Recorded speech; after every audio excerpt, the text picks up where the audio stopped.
کہ سب جانتے ہیں، خاص طور پر وہ لوگ جنہوں نے حضرت کے روزے دیکھے ہیں وہ سمجھ جائیں گے، جنہوں نے افطاریاں دیکھی ہیں وہ نہیں سمجھیں گے۔ اللہ کرے بات سمجھ میں آ رہی ہو؟ ہاں، کچھ لوگوں نے حضرت کی صرف افطاریاں دیکھی ہیں، ہاں، لیکن بہت سے لوگ ہیں جنہوں نے کہاں سیلمپا کے پھاٹے پر کھکھڑ جھتر بس میں آنا اور اس زمانے کے ڈیڑیا پاڑا کے راستے اور ادھر اترنا اور پھر بیل گاڑی میں آنا اور کبھی گنٹھا پر اتر کر پیدل چل کر آنا، کبھی وہ نانے گاؤں اور نپایتی دونوں پہاڑ کے ایک دوسرے کے کنارے پر ہیں تو نپایتی میں جانا اور پہاڑ چڑھ کر پھر ادھر اتر کر نانے گاؤں میں پہنچنا، نہ جانے کیسے کیسے وادی پرخار میں پہنچ کر اللہ کے کلمے کو بلند کرنے کی محنت کرنا، بے آب و گیاہ زمین میں خدائے حی و قیوم پر نظر کرتے ہوئے دل بلا کر رونا، اور پھر ایک پائجامہ اونچا تو ایک پائجامہ نیچا، تو کبھی کیا تو میں نے خود دیکھا ہے میری شروع کی زندگی میں جب جامعہ میں آیا اور حضرت کے ساتھ بعض سفروں میں رہنے کا موقع ملا، بھوک لگ جاتی تھی، قسم خدا کی میں نے دیکھا ہے کچے پیاز اور روٹی کھاتے ہوئے ہم نے دیکھا ہے۔ کبھی اس میں کیا ہے، مزہ تو زبان تک ہے، اس کو کہتے ہیں کہ اللہ والوں کے روزے دیکھا کرو۔ حضرت شیخ الحدیث مولانا زکریا صاحب رحمۃ اللہ علیہ نے لکھا ہے آپ بیتی میں کہ جو اپنے بڑوں کی ابتدا دیکھے گا وہ راہیاب ہوگا اور جو انتہا دیکھے گا وہ گمراہ ہوگا۔ پھر سے دوہراتا ہوں، جو اپنے بڑوں کی ابتدا دیکھے گا، beginning of the life، اور مجھے ایسا لگتا ہے نندربار والے بھی انہی میں سے ہیں جنہوں نے حضرت کی زندگی کو بہت قریب سے شروع میں دیکھا، ہاں، شروع میں کیسے کیسی حضرت نے اپنی عمر کو اللہ کے کلمے کو بلند کرنے کے لیے، کوئی کیا لینا دینا تھا، مگر مبارک ہو، ضلع نندربار کو مبارکباد پیش کرتا ہوں۔ کہاں گجرات کے چھوٹے سے گاؤں میں 1950 کی یکم جون کو پیدا ہونے والا، یکم جون 1950 میں کہاں گجرات کے گمنام چھوٹے سے گاؤں میں پیدا ہونے والا، اور کہاں گنتھاریا کی زمین پر بیٹھ کر قرآن و حدیث کے بنیادی علوم پڑھانے والا، اور کہاں ضلع نندربار کے عقل قوا کا مقدر، اس کو کہتے ہیں عالمی کے، میں نے اس دن ایک بیان میں کہا تھا، آج آپ کو بھی سنا دیتا ہوں، ترمذی شریف کی روایت میں آیا آدمی دفن وہاں ہوتا ہے جہاں کی مٹی اس کے خمیر میں اللہ تبارک و تعالیٰ رکھ دیتے ہیں، لگتا ہے اللہ نے عقل قوا کے لیے ہی پیدا کیا تھا، اور پھر وہاں سے پوری دنیا میں چلا۔ کیسا چلا؟ 13ویں پارے میں اس کی منظر کشی کی گئی، کشجرۃ طیبۃ اصلها ثابت، کہاں؟ فی عقل قوا، وفرعها فی السماء، کہاں؟ پورے ہندوستان میں، اور پھر امریکہ، انڈونیشیا، اور کہاں کہاں، اور تؤتی اکلها کل حین باذن ربها۔ یہ آیت ہے جو میں نے پڑھی تھی، اور میں سمجھانا چاہ رہا تھا عمر اللہ کی امانت ہے۔ میں نے شروع میں جو باتیں کہی بہت قیمتی ہے، جو شروع کے آدھے گھنٹے کی بات ہے کہ اللہ نے اس دنیا کو ایک نظام کے ساتھ پیدا فرمایا، اور وما خلقت الجن والانس الا لیعبدون کا مطلب خدا کا بندہ بن کر زندگی گزارنی ہے، اور خدا کا بندہ بننے کے لیے بنیادی طور پر دو چیزیں ضروری ہیں، ایک تواضع اور ایک خدمت۔ خدا کا بندہ بن کر زندگی گزارنے کے لیے یہ دو چیزیں بنیادی ہیں، ایک تواضع اور ایک خدمت۔ حضرت میں یہ دونوں چیزیں کوٹ کوٹ کر بھری ہوئی تھی۔ میں نے دیکھا کچھ لوگ بیعت ہونے آتے تھے، بیعت ہو کر جاتے تھے، حضرت کہتے تھے میرے اندر کچھ بھی نہیں ہے، میں سب جانتا ہوں کہ یہ خواہ کے لیے مجھ سے بیعت ہو رہے ہیں، ایسا بھی فرماتے تھے، کیسی تواضع ہے، لیکن خیر اب بڑوں کے ساتھ کی نسبت ہے، اس کی وجہ سے میرا کام دھک جاتا ہے، ورنہ میں تو میں ہوں۔ 1999 میں میرا بالکل شروع کا مہینہ تھا عقل قوے میں 1999 میں پہنچا تھا عقل قوا، شروع کا مہینہ تھا۔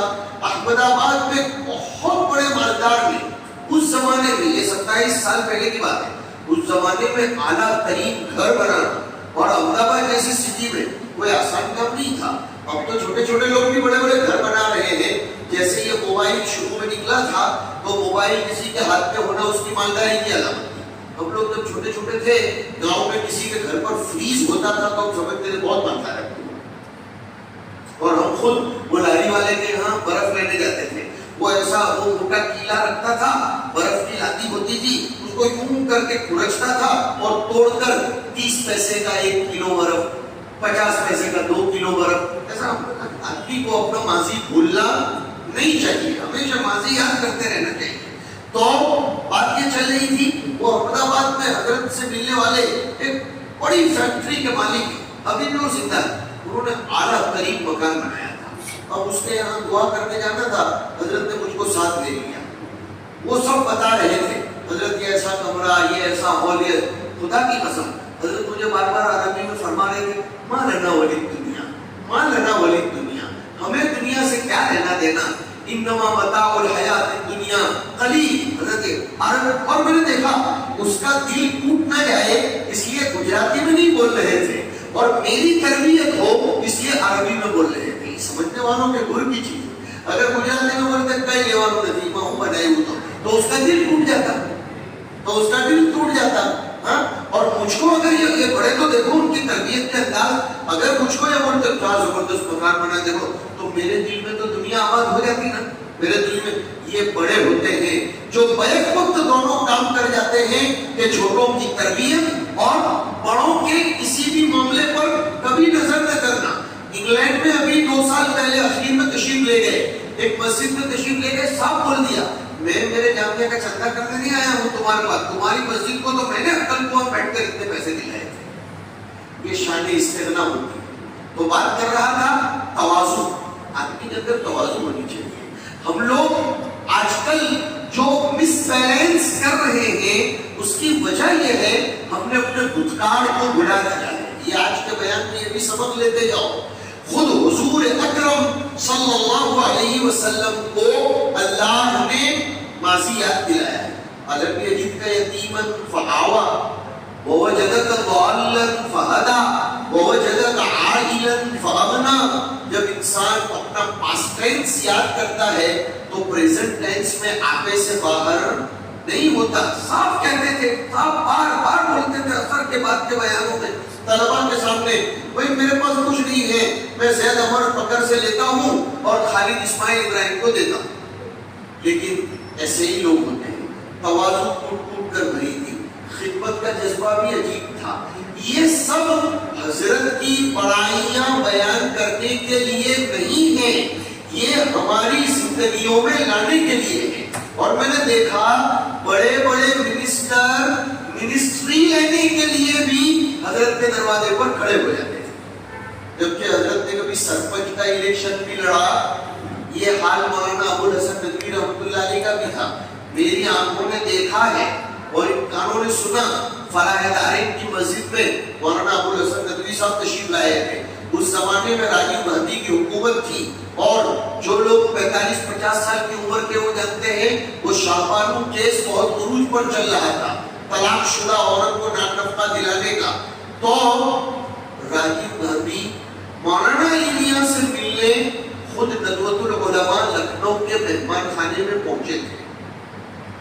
بڑے ایسے ہوتے ہیں جو سامنے چل کر نہیں جاتے بلکہ منسٹر ان کے پاس ملنے آتے ہیں. اس لیے کہ اگر ہم سامنے چل کر بڑوں کو ملنے جائیں تو ان کی شان بڑھ جائے گی. علم دین ایسا ہے اور ایسا کرنا چاہیے، اس لیے کہ عہدے وقتی ہیں اور علم اللہ کی صفت ہے اور اللہ باقی، اللہ کی صفت بھی باقی. اللہ باقی. یہ دنیا تو کیا ہے، 5 سال گیا یا 10 سال 15 سال 20 سال 25 سال گیا، اور جس کے سینے کو اللہ نے اپنے عشق سے گرمایا ہو وہ کبھی بھی مرتا نہیں ہے. مولانا علی میاں صاحب سے خود میں نے سنا، میں نے کہا وہ فرما رہے تھے کہ راجیو گاندھی میرے پاس آئے تھے، میں نے ان سے صاف کہہ دیا تھا کہ دیکھو شاہ بانو کیس میں آپ کو الہ آباد ہائی کورٹ کو کہہ کر ایسا فیصلہ کروانا پڑے گا، ورنہ کیا ہوگا ہندوستان میں، میرے پاس بھاگتے بتانا کہ نانا جان اس میں آپ سفارش کر دیجیے. تو پھر مہمان خانے میں حضرت سے پوچھا گیا کہ آپ نے ان کو ایسا کیوں کہا کہ مجھے نانا جان کہہ کر، کہ اندرا گاندھی مجھ کو ابا کہا کرتی تھی، لہذا اس کا بیٹا میرا نواسا ہوا، اس لیے یہ بڑے لوگ ایسے ہوتے ہیں۔ ہاں مولانا علی میاں صاحب رحمۃ اللہ علیہ کا چارٹر فلائٹ آیا کرتے تھے۔ مولانا علی میاں صاحب جب ان کے یہاں 85 سالہ جلسہ ہوا ندوہ میں، اور بڑے دبئی کے کویت کے پرنس لوگ آئے، صاحب کہا تھا کہ سونے کی چڑیاں ہیں آج اڑ جائیں گی، میں تو ہندوستان کے غریبوں سے مٹھی فنڈ لے کر میرا مدرسہ چلاؤں گا۔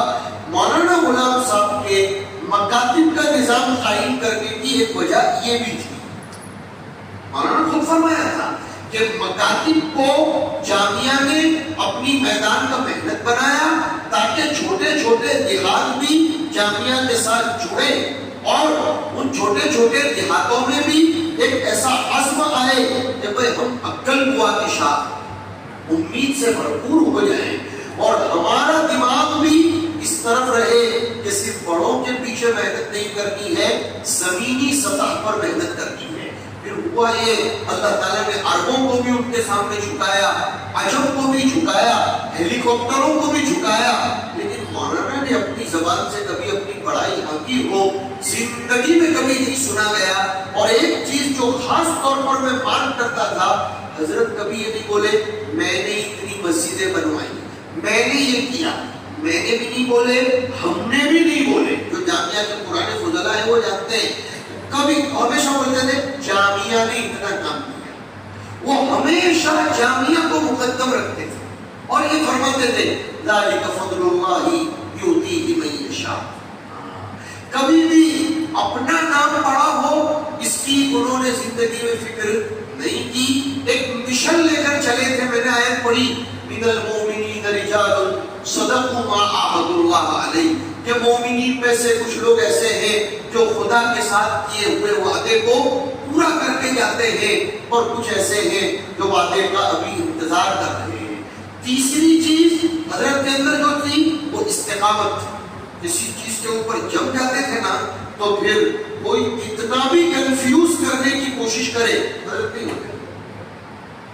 میں نے ایک دفعہ پوچھا تھا، جو میں نے خود دیکھا وہ سنا، میں نے ایک دفعہ جب حضرت کا دفتر اوپر تھا، اوپر اور پیچھے گدے بچھائے ہوئے رہتے تھے، حضرت وہیں آ کر بیٹھ جاتے تھے، تو میں نے کہا حضرت یہ آپ کی کامیابی کا راز کیا ہے کہ آپ کے پاس اساتذہ آتے ہیں تو جانے کا نام نہیں لیتے، آ گئے سو آ گئے، بیٹھ گئے سو بیٹھ گئے۔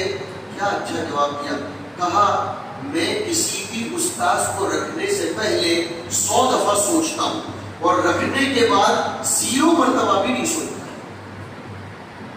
اپوائنٹمنٹ کرنے سے پہلے، تقرر کرنے سے پہلے 100 دفعہ سوچتا ہوں کہ اس کو لینا چاہیے کہ نہیں لینا چاہیے، لوں گا تو فائدہ کیا ہوگا، نقصان کیا ہوگا۔ لیکن ایک مرتبہ رکھ لیا نا، اس کے بعد تو میں نے اسی وقت ایک جملہ کہا تھا، ماشاءاللہ آپ کی زندگی میں تفقد تو ہے، تجسس نہیں ہے۔ جو نظام جاسوسی کی بنیاد پر چلتا ہو وہ کبھی کامیابیوں سے اپنے آپ کو میچ نہیں کر سکتا۔ جو دوسروں کے رپورٹ کرنے سے کسی کا دماغ بگڑتا ہو کہ آپ مجھ کو رپورٹ دیں میرا دماغ ایسا بنے گا، آپ جتنی کیسٹ بھریں میں اتنا بولوں گا، میں اپنے دماغ سے کوئی کام نہیں کرتا۔ آپ جتنا بولتے جاؤ، آپ نے میری کیسٹ بھری آدھے گھنٹے کی، میں آدھا گھنٹہ نہیں۔ حضرت کے یہ حال تھا کہ ہم نے خود دیکھا کہ وہ جب گشت لگاتے تھے درسگاہوں کا صبح میں، کبھی کسی کی درسگاہ میں قسم خدا کی آنکھ اٹھا کر دیکھتے نہیں تھے۔ وہ ان کا طریقہ تھا، مولانا کو معلوم ہوگا تھالیاں پڑھانے کے زمانے سے یہاں رومال لٹکاتے تھے، یہاں وہ رومال لٹکا کر صبح میں آتے تھے، گشت لگاتے تھے، چکر لگاتے تھے، درسگاہ میں کبھی نہیں دیکھتے تھے، اور فرماتے تھے قصوروار ہوگا تو آج نہیں تو کل تو آئے گا نا میرے سامنے، اور جب آئے گا تو میں چھوڑوں گا نہیں۔ اور کہتے تھے گجراتی میں چالتا نے بدو نہیں مارا، یعنی جو بیل چل رہا ہو اس کو چھیڑتے نہیں رہنے کا، تھوڑا بہت ادھر ادھر بھی ہو جائے لیکن سیدھا چل رہا ہو تو اس کو چلنے دینے کا۔ وہ ایڈمنسٹریشن بھی اللہ تبارک و تعالیٰ نے وہ عجیب دیا تھا۔ تو ایک تو انہوں نے یہ فرمایا کہ بھائی میں اعتماد کلی کرتا ہوں، اور آگے انہوں نے جو بات بتائی وہ عجیب بتائی، اگر میرے رکھے ہوئے آدمیوں پر ہی مجھ کو اعتماد نہ ہو تو اس کا مطلب میں اپنے فیصلے کے بارے میں خود ہی کنفیوژن میں مبتلا ہوں۔ اور ایک مرتبہ مجھ سے فرمانے لگے کہ میں جب کبھی کعبۃ اللہ شریف جاتا ہوں تو ملتزم پر میں میرے بچوں کے لیے دعا نہیں کرتا، میں میرے گھر کے لیے دعا نہیں کرتا، میں دعا کرتا ہوں اللہ مجھ کو قوت فیصلہ دے، مجھ کو قوت فیصلہ. چنانچہ ہم نے دیکھا ہزاروں کا مجمع آتا تھا، دو منٹ میں ان کا کام کرتے ہوئے ان کو روانہ کر دیتے تھے. اور کبھی کبھی اتنی گاڑیاں کل کنواں میں ہوتی تھی ایسا لگتا تھا کہ حضرت 3 دن تک نظر ہی نہیں آئیں گے، لیکن 2 گھنٹے میں تو سب گاڑیاں خالی ہو جاتی. یس نو. میں اس کو کہا کرتا ہوں حضرت کی زندگی میں سلجھانے کا طریقہ تھا، الجھانے کا طریقہ نہیں. وہ کسی بھی الجھے ہوئے معاملے کو سلجھا دیتے تھے. اور ہمارا حل کیا ہے؟ سلجھے ہوئے معاملے کو بھی الجھانا کیسے، ٹانگ اڑا کر اس کو کوئی مصیبت کیسے بنانا. اور ہمیشہ فرماتے تھے ہم لوگوں کو میرے یہاں ہاں اور نا کا جھگڑا نہیں ہے، تو ہاں بولتا ہے میں بھی ہاں، ٹھیک ہے آؤ. ایک واقعہ بھی سناتے تھے کہ علی گڑھ مسلم یونیورسٹی کے وائس چانسلر ایک مرتبہ رات کو اوپن گاڑی میں اپنی بیوی کو لے کر کیمپس کے گشت کے لیے نکلے. سننے جیسا واقعہ میری آپ کی زندگی میں بھی آ جانا چاہیے. کھلی اوپن گاڑی آتی ہے، اس پر نکلے تو وائس چانسلر، ان کی بیوی بھی ساتھ میں تھی. رات کا وقت تھا، اسٹوڈنٹس کا ایک بہت بڑا ڈیلیگیشن کھڑا تھا. انہوں نے دوسرے اسٹوڈنٹس کے بارے میں کمپلینٹ کہ سر وہ لوگ ایسے ایسے ہیں، بہت بدماش ستاتے. کہا یو آر رائٹ. چانسلر صاحب نے کہا تم برابر کہہ رہے. کافی آگے بڑھے، علی گڑھ یونیورسٹی بہت بڑا کیمپس ہے، کافی آگے بڑھے تو وہ جو اپوزیشن پارٹی تھی نا وہ وہاں کھڑی ہوئی تھی اور اس نے ان کی شکایت کی کہ وہ لوگ ایسے بدماش وغیرہ. میں کہا یو آر رائٹ. ان سے بھی کہا کہ تم بھی صحیح کہہ رہے ہو. تو آگے جا کر ان کی بیوی نے کہا کہ یار یہ عجیب بات ہے، تم ان کو بھی کہہ رہے ہو کہ یو آر رائٹ، ان کو بھی. تو کہا یو آر آلسو رائٹ. اپنی بیوی سے کیا فرمایا کہ یو آر آلسو رائٹ، کہ تیرا اعتراض کرنا بھی تیری جگہ برابر، وہ بھی صحیح، یہ بھی صحیح، یہ بھی صحیح. آدمی کو بڑا کام کرنا ہونا تو الجھنا نہیں چاہیے. بیوی نے اگر کوئی معذرت کر دی، ایکسکیوز کر دیا کہ آج کھانا پکانے میں لیٹ اس لیے ہوا ہے، اوکے.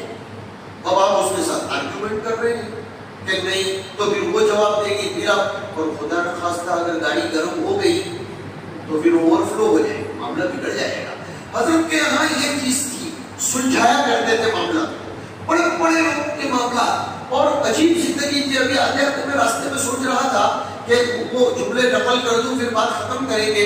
حضور پاک صلی اللہ علیہ وسلم پر جب پہلی وحی آئی حضور گھبرا گئے تھے. حضرت خدیجہ الکبریٰ رضی اللہ تعالیٰ عنہا نے جو جملے ارشاد فرمائے تھے وہ سنانا ہے. حضرت خدیجہ نے فرمایا تھا واللہ لا یخزیک اللہ ابدا، اللہ آپ کو کبھی رسوا نہیں کرے گا. اور میں اس کا دوسرا ترجمہ کروں، اللہ آپ کو کبھی بے سہارا نہیں چھوڑے گا. مولانا غلام صاحب کا بھی حال یہی تھا کہ خدا نے کبھی انہیں بے سہارا نہیں چھوڑا. ہم شکر گزار ہیں شہر نندربار کے بھی. جی ہاں، آج میرے آنے کا ایک بہت بڑا مقصد یہ بھی ہے کہ شہر نندربار نے ہر وقت جامعہ کے مشن کے ساتھ کندھے سے کندھا ملا کر اپنے آپ کو پیش کیا. الحمدللہ ہم تہے دل سے آپ کا شکریہ ادا کرتے ہیں، آپ کے بڑوں کا، آپ کے مرحوموں کا، آپ کے زندوں کا، کہ جامعہ کو جب کبھی سرکاری، درباری، سلطانی، سماوی، ارضی یا کوئی بھی کام آیا، طلباء کی خدمت کا ہو، اساتذہ کی خدمت کا ہو، قربانیوں کا معاملہ ہو یا کوئی کورٹ کچہری کا معاملہ ہو، بلکہ ایک دور وہ تھا کہ جامعہ سے طلباء، اساتذہ، ڈاکٹروں کے لیے بھی نندربار آیا کرتے تھے. اللہ آپ سب لوگوں کو جزائے خیر دے. امید نہیں بلکہ یقین کرتے ہیں حضرت تو قبر میں چلے گئے لیکن حضرت کا مشن ابھی بھی زندہ ہے اور تا قیامت زندہ رہے گا. جامعہ کے ساتھ آپ سب کو جڑا رہنا چاہیے. یہ بہت بڑا پیغام ہے جو میں آپ کو دینا چاہتا ہوں. اور یہ میں نہیں دے رہا ہوں، حضرت ابو بکر رضی اللہ تعالیٰ عنہ نے حضور کے وصال پر منبر پر کھڑے ہو کر کہا تھا، جو آج ہم آپ کو کہہ رہے ہیں کہ من کان یعبد محمدا فإن محمدا قد مات، کہ جو محمد کی عبادت کرتا تھا، سن لو محمد کا تو انتقال ہو گیا. ومن کان یعبد اللہ فإن اللہ حی لا یموت، جو اللہ کی عبادت کرتا تھا اسے یاد رکھنا چاہیے کہ غلام صاحب قبر میں چلے گئے لیکن غلام جس کے غلام تھے اور وہ جس کے غلام تھے وہ تو قیامت تک کے لیے باقی رہنے والی ذات ہے. کل من علیہا فان ویبقى وجہ ربک ذو الجلال والاکرام. بہت نندربار سے محبت تھی حضرت، نہایت محبت تھی. جب وسائل و اسباب نہیں تھے، سفر آنے اور جانے کے لیے نندربار کا انتخاب کرتے تھے. اور ویسے بھی میں نے تو ابھی 2-4 سال پہلے ہمارے چاہنے والوں میں سے ایک کو بہت اچھی بات کہی تھی کہ نندربار کو تو ناس کرنا چاہیے.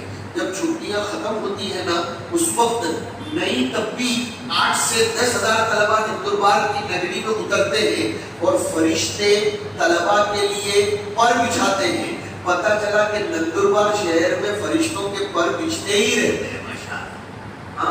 اور فرشتوں کے پر بچھ جائے تو پھر پوچھنا کیا.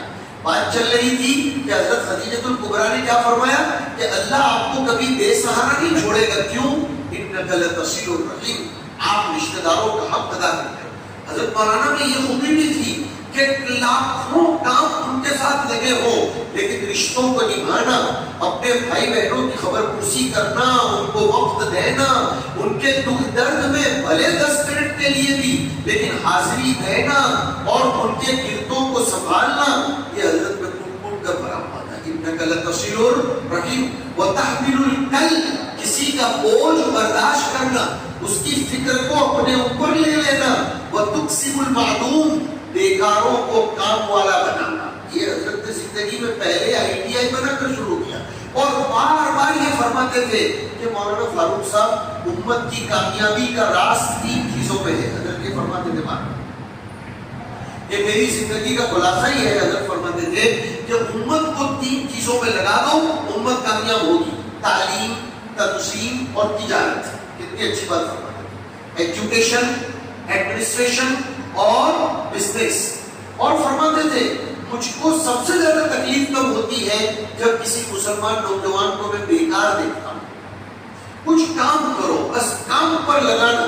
تکسب المعدوم وتقری الضیف، مہمان نوازی تو عجیب تھی. آج اثر کے بعد کچھ علماء آئے تھے ہنگولی سے، اب ان کو ترکے سے جانا تھا تو کہا آپ تو کبھی بھی پہنچ جائیں گے، آپ کا نام لے لیں گے کھانا مل جائے گا. میں نے کہا جامعہ تھوڑا ہے کہ کبھی بھی نام لیں گے اور کھانا مل جائے گا. وہ تو جامعہ ہوتا تھا کہ حضرت کے یہاں پہلے ہی اصول تھا میرے پاس ملنے بعد میں بھیجنا، پہلے اس کو کھانے کا پوچھو اور اگر مطبخ میں کھانا نہ ہو تو کسی ہوٹل سے لا کر کھلاؤ لیکن اس کو کھلا کر آرام کرواؤ. وہ تقریر صحیح مہمان نوازی اسلام کا بہت بڑا گر ہے. مہمان نوازی بھی آج کل کی عورتوں کو مہمانوں کی خدمت کرنا جان پہ آتا ہے. نہ بول دو نا تم کو تو کیا ہے. ارے بھائی مہمان تو قسمت والوں کے گھر پر آتے ہیں. اور آخری صفت فرمائی وَتُعِينُ عَلَى نَوَائِبِ الْحَقِّ، کہ زمانے میں جو مصیبتیں آتی رہتی ہیں اس پر آپ مدد کرتے ہو. دنیا میں کسی بھی کونے میں کوئی مصیبت آتی تھی مولانا بے چین ہو جاتے تھے اور پھر اس کے لیے اس سے سفارش کی، اس کو سفارش کی اور رفاہی کاموں کا جال بچھایا. جو لوگ یہ سوال کرتے ہیں نا کہ مدرسے کیا کرتے ہیں، غلام مستانی ایک آئیڈیل نمونہ ہے. ہم کہہ سکتے ہیں کہ مدرسے ایسے نمونے پیش کرتے ہیں. مدرسوں سے ہاسپٹلیں بھی بنتی ہیں، مدرسوں سے کالجز بھی بنتی ہیں، مدرسوں سے مدرسے بھی بنتے ہیں اور مدرسوں سے کام کے دیوانے افراد بھی پیدا ہوتے ہیں بشرطے کہ گھر کی تربیت ٹھیک ہو. میں نے انہی اساتذہ سے پڑھا ہے جن سے مولانا نے پڑھا تھا.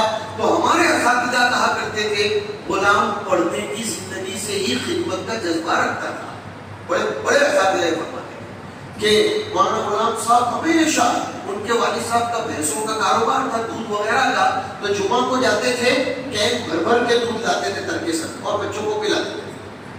بچوں کی خدمت یہ وہ صفات ہیں جو ہمارے اندر ہونا ضروری ہے. اللہ تعالیٰ اہلیان نندربار کو جزائے خیر نصیب فرمائے کہ آپ حضرات نے حضرت کے مشن کی تکمیل کے لیے خوب حص وافر اپنی زندگی کا لگایا اور لگاتے چلے جائیں. اور کوشش ہم سب مل کر یہ کرتے ہیں جامعہ اور پھلے پھولے پڑھے اور اللہ تعالیٰ نے ان کے خلف رشید کو اور ان کی اولاد کو اس خدمت کے لیے منتخب فرمایا ہے جو حضرت کے اعتماد حسن کے بعد وجود میں آیا. اللہ تبارک و تعالیٰ ان کے ذریعے حضرت کے لگائے ہوئے اس گلشن کی آبیاری فرماتے ہیں. انسان چلا جاتا ہے لیکن اس کا مشن تو دنیا میں باقی رہتا ہے. اچھا مشن ہو تو وہ اچھا بھی باقی رہتا ہے، برا مشن ہو تو وہ برا بھی باقی رہتا ہے. ہم میں سے ہر آدمی کو بھی کوئی نہ کوئی اچھے کام کی بنیاد دنیا میں ڈال کر جانا چاہیے. اللہ سبحانہ و تعالی آپ سب کے یہاں جمع ہونے کو قبول فرمائے اور حضرت کی روح کو ہم ہم سب کی طرف سے خوب سکون پہنچائے. 3 مرتبہ سورہ اخلاص پڑھ لیں اور حضرت کی روح کو اس کا ثواب پہنچائے، پھر دعا کریں.